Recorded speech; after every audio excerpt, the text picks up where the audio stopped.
Bom dia a todos. Antes da gente começar a nossa leitura, vamos fazer só um alinhamento rapidinho para a gente se preparar para essa qualidade de ensinamentos. Procuremos então respirar de forma mais profunda e lenta, criando um ritmo respiratório.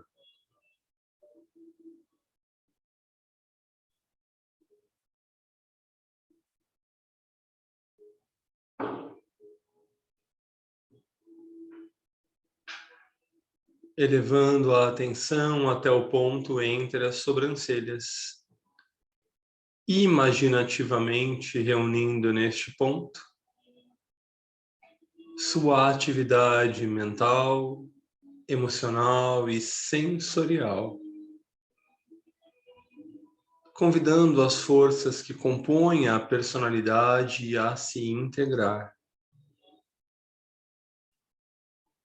a trabalhar cooperativamente, sob seu domínio e vontade.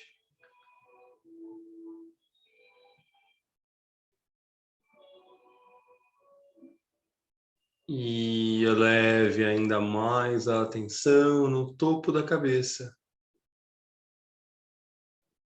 construindo uma ponte, um caminho de luz entre seu cérebro, mente e alma. Imaginando a alma como um pequeno sol radiante, uma fonte de luz, de amor e de vontade. E imagine estas qualidades afluindo através desta ponte e impactando seus pensamentos, suas emoções e a sua vida física.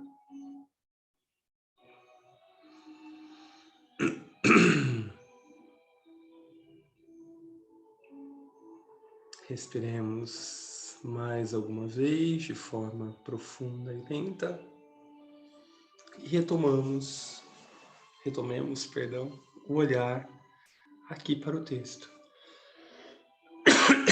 Desculpa, engasguei.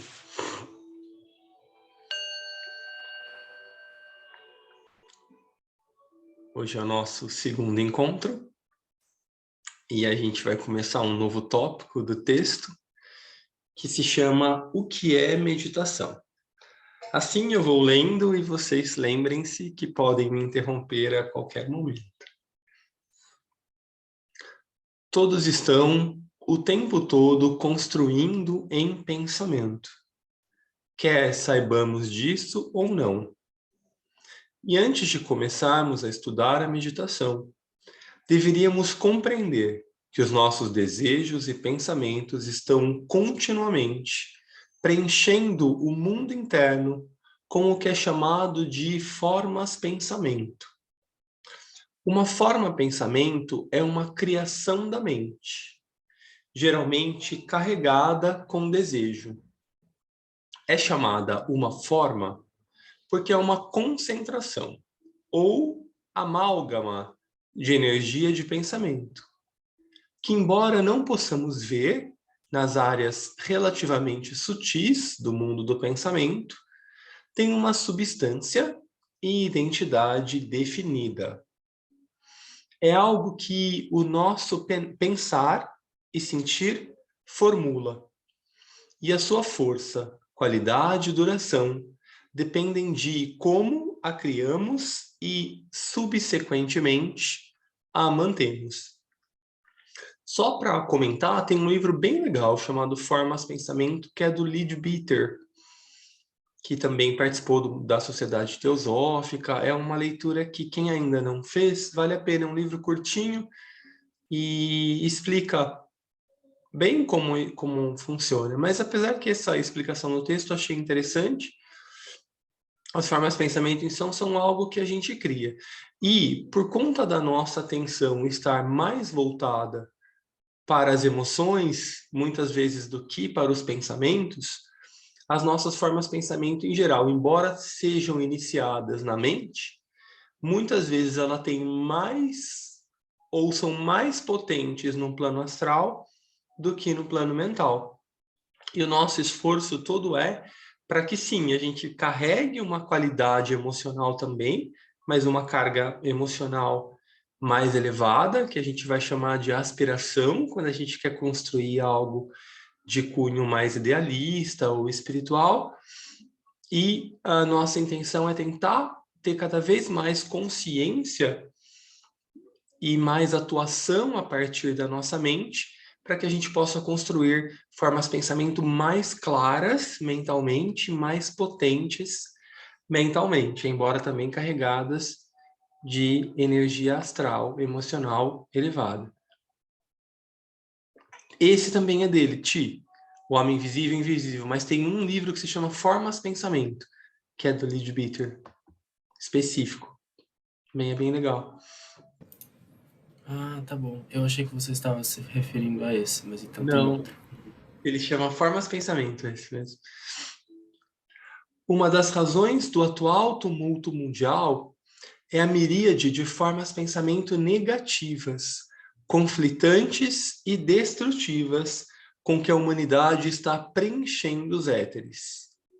O aumento da atividade mental, à medida que as pessoas usam as suas mentes mais e mais, é um passo progressivo, naturalmente, mas está produzindo temporariamente uma situação mais difícil do que antes. Portanto, é uma responsabilidade primária aprendermos a controlar as nossas mentes e usá-las construtivamente, em vez de aumentar a multidão de pensamentos confusos e destrutivos. Então, como é dito aqui no texto, é super importante que cada vez mais nós, enquanto humanidade, utilizemos a nossa mente, né? Aprendamos como ela funciona melhor, aprendamos ferramentas para otimizá-la, demos novas funções a ela. Isso tudo está acontecendo uma vez que cada vez mais nós fazemos mais coisas, estamos mais produtivos, mais eficientes, mas isso não significa ainda que tenhamos qualidade no pensar. Então a gente aumentou essa atividade mental, ainda temos uma atividade emocional muito grande enquanto humanidade, muitas vezes ainda desregulada,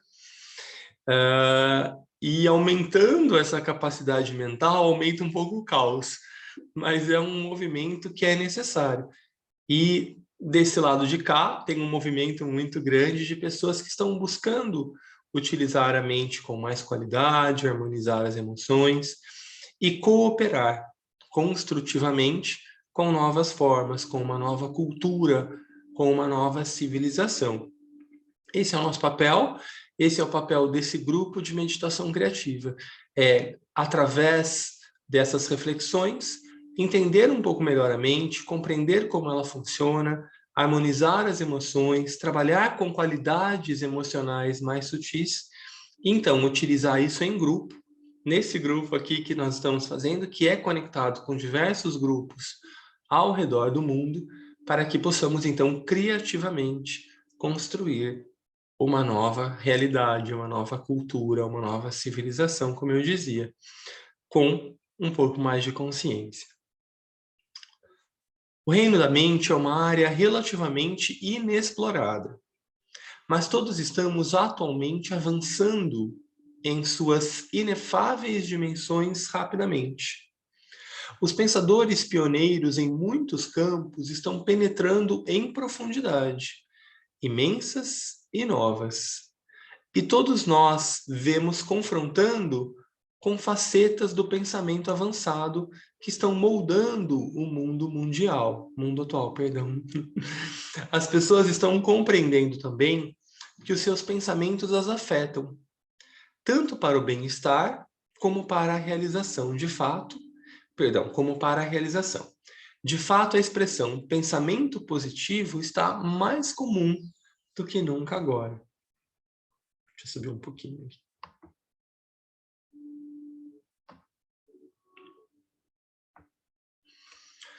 Todos esses fatores indicam o vasto histórico e o lugar natural da meditação em nossas vidas, atualmente. A sua correta prática é não só um modo apropriado, corretamente, de aproximar-se dos mundos internos, mas também um meio de compreender e cultivar os nossos próprios processos de pensamento e tomar parte na expansão intelectual geral dos tempos.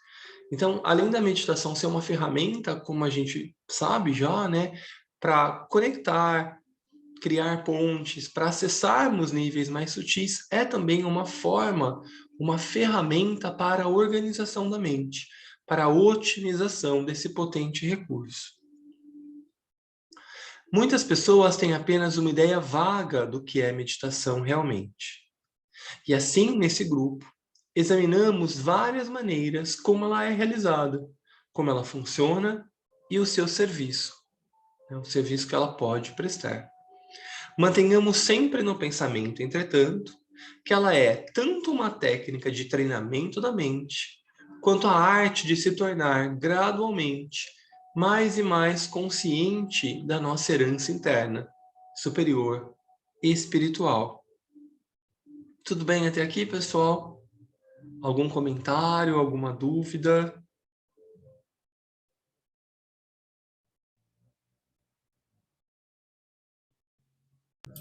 Tudo bem. Obrigado. Sigamos, então. Uma vez que tenhamos compreendido que o pensamento é uma energia, um poder invisível, mas real, podemos ver facilmente que a meditação, que focaliza e dirige a energia, é um meio excelente de servir uma ideia ou um ideal. Ela pode ser usada para construir e manter um princípio, uma lei da vida, ou uma qualidade que seja desejável e necessária. E pode ser uma tarefa muito construtiva e efetiva. Meditação não é simplesmente tornar a mente quieta e então não fazer nada. Pelo contrário, é uma ação interna, uma ação nos mundos internos. E a meditação do tipo criativo inclui várias maneiras de definidamente usar essa energia interna ou subjetiva, que é o que a gente vai aprender ao longo dos nossos próximos encontros. Na vida diária, usamos muitos tipos de ação interna o tempo todo. Todo pensamento, expectativa, imaginação, aspiração, desejo, questionamento e devaneio são atividades internas, mas geralmente são efetuadas sem intenção consciente e sem nenhum senso real de responsabilidade, ou seja, a gente vai simplesmente imaginando, criando, conforme esses impulsos surgem de dentro de nós ou conforme eles respondem a outros estímulos que vêm de fora. E o que a gente procura aprender com a prática meditativa e com os ensinamentos espirituais é cada vez mais conhecermos quais são essas funções psicológicas que nós temos, essas ferramentas internas e utilizando-as com mais consciência, reconhecendo, nomeando. Precisamos compreender também, a meditação, por outro lado, é um uso consciente e deliberado desses aspectos de nossos poderes subjetivos, para servir a um propósito específico. Precisamos compreender que toda ação humana externa é resultado de alguma atividade interna. Muito frequentemente são os nossos desejos e pensamentos descontrolados que nos impelem. E isso pode produzir todo tipo de dificuldades e consciências prejudiciais, tanto para cada um de nós em si, quanto para as nossas relações, para os nossos grupos e para a humanidade em geral, se a gente for pensar na soma de cada uma dessas coisas, né? É por isso que é essencial nos tornarmos mestres de nosso próprio reino interno, criando nesse mundo subjetivo apenas o que consideramos ser correto e construtivo. e contribuindo para o bem comum nesses planos internos, tanto quanto faríamos no mundo externo. Então, o primeiro passo, pessoal, é o autoconhecimento, né? É a gente conhecer quais são essas ferramentas das quais nós dispomos, é conhecer o funcionamento delas, e aí, então, a gente começar a se apropriar, a se empoderar, né? E começar a partir do uso da vontade e da consciência, orientar, organizar, dar uma intenção para essas forças internas, para que elas possam também externamente se manifestar de uma forma mais organizada, mais harmoniosa e mais coerente com aquilo que a gente busca, né?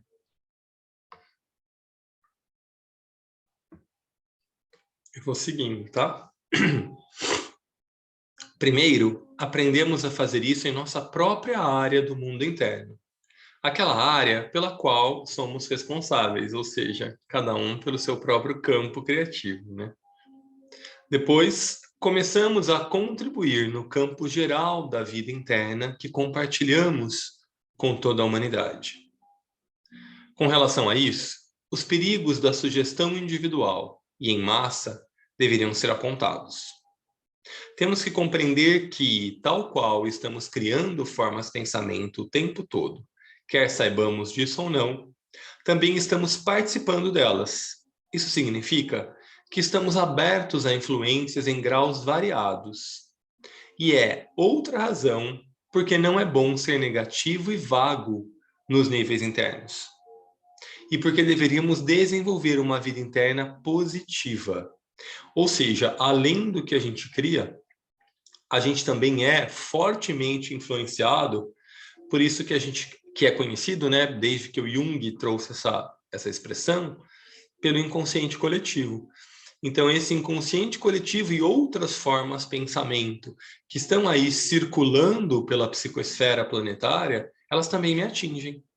Então, se eu não estiver bastante consciente, se eu não estiver volitivo, eu vou com certeza ser levado por essa onda em algum ou alguns momentos do meu dia. Então, também é muito importante que a gente reconheça e se aproprie disso. Só temos que pensar nas técnicas empregadas em propaganda, por exemplo. Os persuasores ocultos, como são chamados, para percebermos quão grande é o papel que as influências psicológicas desempenham na vida atual. E nas últimas décadas, um nível inteiramente novo de sutileza na propaganda e doutrinação psicológica foi alcançado. A crescente influência da mídia é amplamente responsável pelos perigos inerentes nessa situação, que existe não só nos campos político e econômico, mas também nas áreas social, moral e mesmo na chamada espiritual. Então, além do inconsciente coletivo que eu dizia, né, que é muitas vezes inconsciente, existe também um movimento consciente através da utilização de diversas formas de propaganda para que possam nos induzir a um comércio excessivo, alimentação excessiva, a comportamentos que, se a gente não tiver consciente, é muito fácil a gente ser influenciado. Então, mais um motivo para a gente estar bastante consciente. Todos que procuram praticar a vida espiritual e que genuinamente se importam com o bem da humanidade precisam ser, pelo menos, tão determinados e habilidosos em seu serviço quanto aqueles que são bem-sucedidos no mundo material. E isso nos apresenta um desafio considerável, mas também oferece um campo de utilidade que está ao alcance de todos. O pensamento construtivo é algo que todos podemos tentar manter e pode ser feito em todos os tipos de horas vagas, onde quer que estejamos. Naturalmente, a verdadeira meditação precisa de quietude e privacidade no início, mas usar os minutos livres para o pensamento construtivo é uma boa prática para aprender a controlar a mente. Então, muito importante, só fazer uma paradinha aqui, né? Que a gente viu no comecinho do texto, a gente refletiu juntos que Cada vez mais a humanidade está pensando, muitas vezes ainda de forma desregulada. A polarização no emocional é muito forte ainda, também, na maioria das vezes, descontrolada. E ainda tem essa qualidade, essa camada de pessoas que utilizam o pensamento de forma mais organizada para sugerir comportamentos. Então, aqui o texto chama a nossa atenção para não só a gente prestar atenção nisso tudo, mas a gente se organizar também de forma efetiva para que a gente possa, então, poder contrabalançar em alguma medida essas formas pensamento com formas pensamento de verdadeiro cunho espiritual, de verdadeira intenção espiritual e com emoções espiritualmente polarizadas, né? Ou pelo menos direcionadas. Então, super importante, né? Muitas vezes a gente tem aquele pensamento mais místico que apenas as nossas boas intenções importam.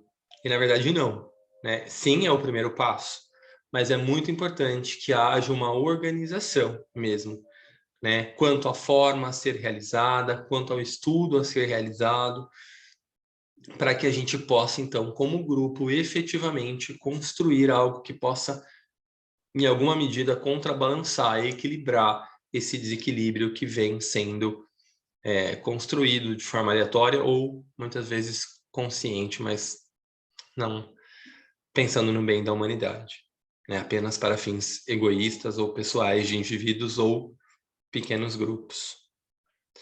Tudo bem até aqui? Acho que dá para a gente ler mais um trechinho, então, né? Só preciso ver onde que eu parei aqui. Acho que foi todos os que procuram. Terminou esse parágrafo, eu achei que tinha faltado um pedacinho. Acho que faltou, não, acho que é isso mesmo, né? Eu acho que sim.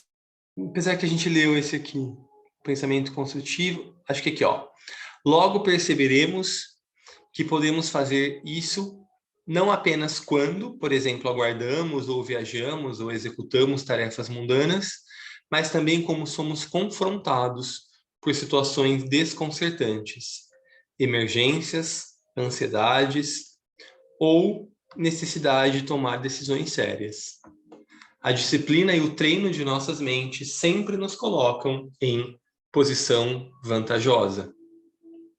Então, além de tudo isso que a gente está falando, se a gente conseguir treinar a nossa mente, a gente vai poder também, em situações emergenciais, em situações mais difíceis da nossa própria vida pessoal, ter uma atitude mais centrada, mais efetiva, mais equilibrada. Então, o benefício é em todos os campos e níveis. Muito frequentemente, já fazemos 2 ou 3 coisas ao mesmo tempo sem perceber. Mas habitualmente apenas divagamos ou deixamos os nossos pensamentos soltos inutilmente, lamentando o passado, temendo o futuro, ou não pensando em nada realmente. Em vez disso, deveríamos manter as nossas mentes funcionando construtivamente e com alguma prática. Isso não é tão difícil. Neste ponto, o fator tempo deveria ser mencionado. Esse é um problema que todos enfrentam, pois quase todos sentem que tem muito a fazer. Parece que a nossa sociedade cobra, né? Se a gente para um pouco, a gente praticamente não está se acostumando com isso. A gente já se sente improdutivo, a gente já acha que não, preciso fazer alguma coisa. E não, né? Se a gente organizar esse pensamento, a gente vai conseguir dar uma função para a mente mais efetiva e sem essa loucura, sem essa correria que só nos rouba energia e atenção. Em vez disso, deveríamos manter as nossas mentes funcionando construtivamente. Ah, não, essa parte eu já li também. A vida é tão complicada, há tão pouca privacidade atualmente, e as demandas do trabalho e da família deixam tão pouco tempo vago ou energia que, embora muitos compreendam o valor de um período de meditação a cada dia, sentem que não podem fazer isso. Essas dificuldades são reais. Toda organização e a maquinaria da vida moderna não levam em conta absolutamente o direito à vida interna. E assim, a tendência atual é contra ela. Mas apesar desses formidáveis problemas, Se sentirmos o seu valor fortemente o bastante e realmente tensionarmos dedicar-lhe um pouco do nosso tempo, podemos usualmente encontrar uma maneira de abrir espaço no dia para pelo menos uma meditação curta, 10 ou 15 minutos, não é um período longo, para encaixar num programa de 24 horas. Então aqui o mestre diz, né, apesar de tudo que... Não, perdão, não é o mestre, é o Roberto Santiago.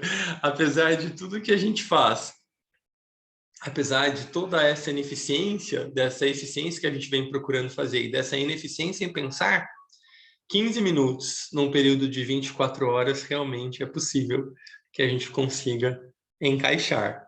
E temos feito assim. Eu vou parar por aqui, que já são quase 7. E antes da gente encerrar a gravação, eu queria só abrir um espaço para a gente conversar, para a gente ver se tem alguma dúvida, fazer algum comentário. Como é que foi para vocês? Como é que vocês estão com esse texto?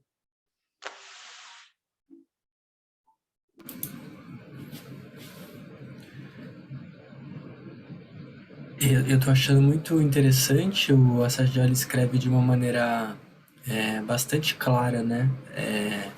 Simples, porém não simplória. É bem legal a forma como ele tangibiliza o raciocínio, enfim, tô gostando bastante.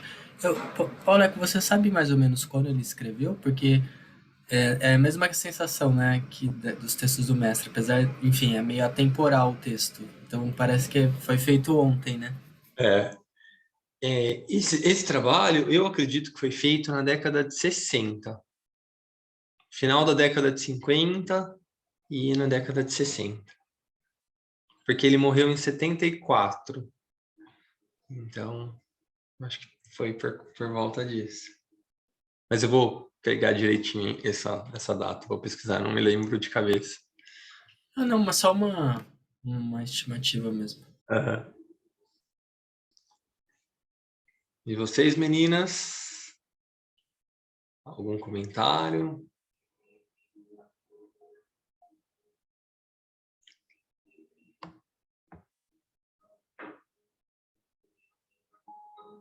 Não, acho que a gente pode parar a nossa gravação, então.